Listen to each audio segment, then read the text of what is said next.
I stared at my laptop, rereading the group chat messages I was never supposed to see. Someone, most likely Jonah's assistant, who'd always had a quiet conscience, had forwarded the screenshots to my anonymous inbox. Jonah, meeting at 10 a.m. tomorrow to finalize the Techspire acquisition. Boardroom 2A. Marla, should we include Emily? Marla. She's not really family. Jonah. Exactly. She'll just overcomplicate it again. Remember that nonsense she pitched about equity sharing? Marla, she seriously thinks this is a co-op or something. It's embarrassing. I lowered the screen, my jaw tightening in silence. The irony was almost laughable. Because I was reading their texts from my private office on the 52nd floor of Everlyn Labs tower in downtown Seattle. As its founder, lead engineer, and majority stakeholder. For nearly 5 years, I'd operated under the radar, building one of the Pacific Northwest's most disruptive biotech automation firms. Journalists called me a silent storm. VCs called me visionary. My stepfamily? They still called me naive. They had no idea. It all started when I was 17. My mother married Patrick Whitman, a wealthy biomedical consultant with 2 kids from his first marriage, Jonah and Marla. They were sleek, connected, already halfway through Ivy League pipelines. I was the tag-along, the afterthought. Patrick once told me I had the perfect demeanor for support staff, said it kindly, like I should be grateful. But while Jonah schmoozed executives and Marla hopped continents under the guise of innovation tours, I waited tables and taught myself neural systems engineering through late-night courses and open-source labs. That equity pitch they mocked, that was the last time I tried to help Whitman Biotech. They laughed me out of the room. Just once. 2 months later, I launched Everlyn Labs. Today, they're finalizing a deal to sell their failing company. Fear me. And they still have no idea who's behind it. Not yet. The vision I'd nurtured, AI systems that optimized biotech for people, not just profits, became the core of Everlyn Labs. Within the first year, we landed the Cascade Med contract that Whitman Biotech had counted on for expansion. Within 3 years, we were their top competitor. And now, after a series of quiet buyouts and cleverly masked investor takeovers, I was about to do what once seemed impossible: acquire Whitman Biotech outright. Their empire was collapsing. Years of nepotistic leadership, reckless spending, and tone-deaf public campaigns had shredded their value. Major contracts were bailing, their board was panicking. Then came Everlyn Labs with a lifeline, a buyout offer so clean, so generous they could barely believe their luck. The only mystery? The elusive CEO, known only as E-Ray, insisted all communication go through legal counsel. Jonah and Marla never questioned it. They assumed some reclusive billionaire wanted a legacy buy. They had no idea. My screen blinked. Meeting, remember, Whitman Biotech Emergency Board Vote, 3:00 p.m. I had requested that time weeks ago, right when I saw Jonah and Marla block it off for their secret pitch to Everlyn's Ghost CEO. They thought they were about to dazzle a new investor. They were about to meet their new employer. I reached into my desk drawer and pulled out a faded photo. Me at 17, standing beside my mom on a rainy afternoon at Green Lake. She passed a year later. Patrick married within 6 months, and Angela erased my mother's name from the firm's history the same week. "You're not a child anymore," she said coldly. "You'll have to build your own future." So I did. And now I was buying the company she stole. I tapped my earpiece. "Nadia, are we ready?" "Yes, Miss Kim," she replied smoothly. "Legal is standing by, the board just needs to sign." And Jonah and Marla still think E-Ray is some retired MIT robotics guru. I smirked. They'd been enchanted by the fake Wired profile we planted last fall. An aging recluse with a mysterious past and deep funding ties. Their exact image of tech royalty. "Perfect," I said. "Make sure the boardroom feed is recording. I want everything on file." Then I stepped into the private restroom. The woman in the mirror barely resembled the teenager they used to mock. Chin lifted, tailored navy blazer, smooth hair, clear eyes, quiet power. Let's show them who I really am. The last touch, thin, understated glasses. I didn't need them, but they added just enough distance to mask familiarity. To anyone who hadn't seen me since I was 17, I'd look like a composed, sharp executive. Mrs. Kim? Nadia's voice returned via the intercom. The Whitmans are here. Boardroom 2C. And the camera? Live feed's running, would you like the link? I opened the stream on my laptop. Jonah and Marla Whitman. Still arrogant, still dressed like Techspire influencers who just stepped off a private jet. Jonah was whispering something, showing Marla his phone. She rolled her eyes, then laughed, shrill and rehearsed. Can you believe Emily applied here? He said. As a systems analyst. Like Everlyn would even read that. Marla scoffed. Seattle Community College? Sad. I heard she's working for some garage startup in Redmond. Tragic. Didn't react? I wanted to hear that. Because that resume, it was mine. A controlled leak. A manipulated LinkedIn trail, all bait. They thought I wanted a seat at their table. They didn't realize I owned the building. 2:25 p.m. Almost showtime. Before I opened that boardroom door, I took one last breath, because what happened next changed everything. Don't miss what comes next. Subscribe to the channel so you're the first to witness the reveal. Nadia, I said into the mic, please let the Whitmans know the meeting will begin a few minutes early, and when you announce me, refer to me as Miss Ray. I rose, smoothing the lapels of my jet black blazer and collecting the final acquisition documents. 17 years of being dismissed, of being called irrelevant, dramatic, or just the daughter of the first wife. Years of watching them squander opportunities they didn't earn. It all led to this room, this exact moment. I thought of my mom, how her eyes lit up when I built my first neural interface model at 14, how she whispered that real legacy wasn't passed down. It was built, brick by brick, by those who were never invited. Ready when you are, Ms. Ray, Nadia's voice returned, steady and loyal. One last glance in the mirror, glasses adjusted, shoulders squared. Then I walked toward Boardroom 2C. Each tap of my heels echoed like justice across the polished stone. Through the glass, I saw Jonah and Marla, still relaxed, still smug, still certain the world owed them a crown. Nadia waited at the door, calm, collected. My first hire at Everlyn Labs. One of the only people who knew everything. Shall I announce you? She asked. I nodded. Let's begin. If you're ready to witness the moment truth shatters legacy, make sure to subscribe. You won't want to miss what comes next. I inhaled once, steadying my breath, as years of exclusion hardened into power. Nadia opened the door, her voice crisp and clear. Mr. and Miss Whitman, allow me to introduce E. Ray, CEO of Everlyn Labs. I stepped into Boardroom 2C. Jonah and Marla turned, expecting someone else. Their faces shifted, polite, then puzzled, then pale. Hello, Jonah. Marla? I smiled, channeling Angela's signature ice. Shall we talk about the future of Whitman Biotech? The silence was exquisite. I counted 12 seconds before Jonah's mouth dropped open in disbelief. Emily, Marla gasped. Is this a joke? I calmly placed my folders at the head of the table, the chair that once belonged to their father, Patrick. No joke, I said, smiling ever so slightly, although your earlier commentary on my resume was genuinely amusing. Jonah finally found his voice, but it wavered beneath the weight of the truth. You can't be E. Ray. You're just a disappointment? I offered, lifting one brow. No, just someone who worked, while you two burned through every dime of credibility you inherited. I opened the top folder with care. Now, the terms.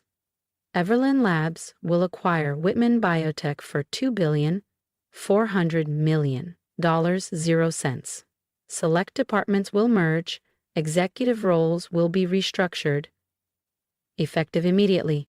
Marla slammed her palm on the table, the sound of her stacked bracelets cracking through the silence. You lied to everyone. You faked your entire identity. No, I replied calmly. I protected my vision. I built something real, something earned. I held her gaze. She was the first to look away. Style isn't substance, Marla. And in this room, substance wins. Jonah's fists tightened. Angela's gonna hear about this. The board already approved the deal. I cut in. Yes, including Angela. She just didn't know whose name was behind the offer. I let the silence hang, then added with a quiet smile. I look forward to seeing her face, too. I could practically hear the mental scrambling, the desperate mental math. They knew. They'd already lost. What do you want from us? Marla finally asked, voice brittle. Want? I leaned back, fully composed. I already have it. Authority, control, light. And then I opened the next folder. Now, let's discuss your severance options. Although, I added smoothly, there are a few staffing adjustments I'd like to propose. Jonah's face drained of all color. You're firing us? Not exactly. I slid 2 prepared folders across the glass table. I'm offering roles more in line with your actual strengths. Jonah, you'll transition to Assistant Manager of Client Support. Marla, Junior Operations Coordinator. Salary reductions, naturally, but you'll both qualify for the employee development and mental wellness programs you once mocked. Marla's mouth dropped open. You can't be serious. We're not accepting that. That's entirely up to you, I said evenly. You're welcome to pursue work elsewhere. Just remember, your non-compete clauses remain binding. And with Whitman Biotech no longer a standalone entity, options will be tight. Jonah leaned back in his chair, eyes distant. You've been orchestrating this for years, haven't you? Not orchestrating, I said, slipping the final folder into my bag. Building. While you coasted, I created something that lasts. I'm offering you something I never got, a second chance, even if it's earned the hard way. I stood and adjusted my jacket. You have until 9 a.m. tomorrow, except an HR will begin onboarding. Decline, and security will handle your exit. I turned toward the door, but Marla's voice cracked behind me. Wait, what about Angela? What are you planning to do to her? I paused, hand on the handle. Angela made her choices 15 years ago, I said without looking back. Now she'll live with the result. I glanced over my shoulder, expression unreadable. And something tells me she's watching already. Oh, and don't bother warning her, I added calmly. She's already in a board meeting, one where she's about to meet E-Ray for the very first time. The second meeting of the day was already underway, held in the grand executive suite atop the Everlyn Tower with sweeping views of Elliott Bay. I could see Angela through the glass, poised, immaculate, her signature pearl earrings in place, posture rigid and proud, ready to dazzle whatever old money CEO she imagined was behind the acquisition. Nadia stood by the door. They're ready for you, Miss Ray. Should I announce you? No, I said softly, a slow smile forming. I think I'll handle this one personally. I pushed open the door and watched as Angela Whitman's sculpted confidence cracked for the first time in years. Good afternoon, I said to the room, but my eyes never left hers. I'm E-Ray, CEO of Everlyn Labs, though some of you may remember me as Emily Kim. The room went still. Angela's hand twitched on her notepad, just enough for me to see. What followed was a masterclass in corporate reclamation. I presented Everlyn's plan for Whitman Biotech, full modernization, ethical restructuring, equity-first leadership, and sweeping reforms to dismantle the hierarchy Angela had spent years embedding. Angela sat frozen, jaw tight, eyes unblinking, as I unwound her empire with precision. The moment the meeting ended, she tried to vanish behind the board members, the way she always did when control slipped. But I stepped forward. Angela, my voice stopped her cold. Emotion. She turned slowly, and for the first time in 15 years, I saw it. Not rage, not arrogance. Fear. Oh, she asked quietly. How did I build Everlyn Labs? I leaned against the edge of the table. How did I buy the company you once told me I'd never belong to? The same way anything worth having is built, by working for it. While you closed doors, I created new ones. Angela said nothing. This isn't revenge, Angela, it's justice. It's proof that success isn't inherited, it's earned, with resilience, intention, and the courage to value substance over status. She winced, just slightly, a fracture in the porcelain. To what now? She asked, her voice brittle. You dismantle everything? No, I rebuild it. Whitman Biotech will now operate as a division of Everlyn Labs, focused on ethical biotech and community-centered innovation. Your name won't disappear, but it will change. She swallowed. Me. You'll retain a board seat, I said. But as a minority shareholder, your influence will be tempered. I smiled. Call it a lesson in perspective. She turned to leave, stiff but quiet. Oh, and Angela? I said, pausing as she reached the door. Sunday dinner? I believe I will be attending after all. The weeks that followed swept through like a silent storm. Jonah and Marla accepted their reduced roles, begrudgingly at first, but slowly they began to listen, to learn. About accountability, about the weight of real work. Angela remained quiet in meetings, but sometimes she looked at me with something unfamiliar. Not hate, not scorn. Maybe respect? The press called it a revenge story. But for me, it was restoration. The real victory wasn't the acquisition. It was the transformation of a company, a culture, a legacy. For the first time in years, the employees of Whitman Biotech felt seen, heard, empowered. That was the legacy I wanted. Innovation, integrity, impact. The company, once known for inherited privilege, had transformed into a model of inclusive, purpose-driven leadership. 1 year after the acquisition, I sat in my corner office overlooking the Seattle skyline, scanning Everlyn Labs' latest quarterly report. Whitman Biotech, now a subsidiary of Everlyn, had posted a 42% profit increase, not because of ruthless cuts or hollow branding, but because of the employee-first biotech platforms I'd started sketching on a cafe napkin 5 years ago. And to my quiet surprise, Jonah was thriving. Once he learned how to truly listen, not dominate, he discovered he brought more to the table than just a last name. Marla, too, had grown into her role. With structure and accountability, she uncovered a discipline and insight even she hadn't believed possible. There was a knock. Miss Kim, your step-siblings are here for their quarterly review, Nadia said. I nodded, eyes briefly drifting to the horizon. The view had changed. We all had. Send them in. Jonah and Marla walked in, no flashy watches, no forced charm. Just quiet professionalism and earned humility. Please, sit. I gestured to the chairs opposite mine. Let's talk about your progress.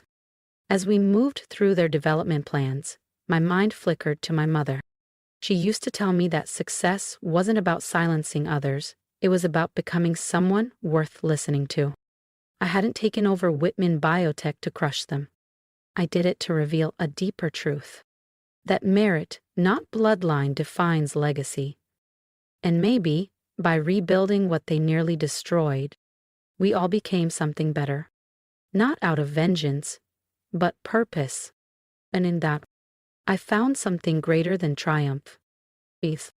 If this story resonated with you, share your thoughts in the comments. Have you ever been overlooked by those who should have lifted you up? I didn't build Everlyn Labs just to win. I built it to prove that quiet strength outlasts loud entitlement. Subscribe to the channel and let's keep these stories alive. For every builder, dreamer, and underestimated soul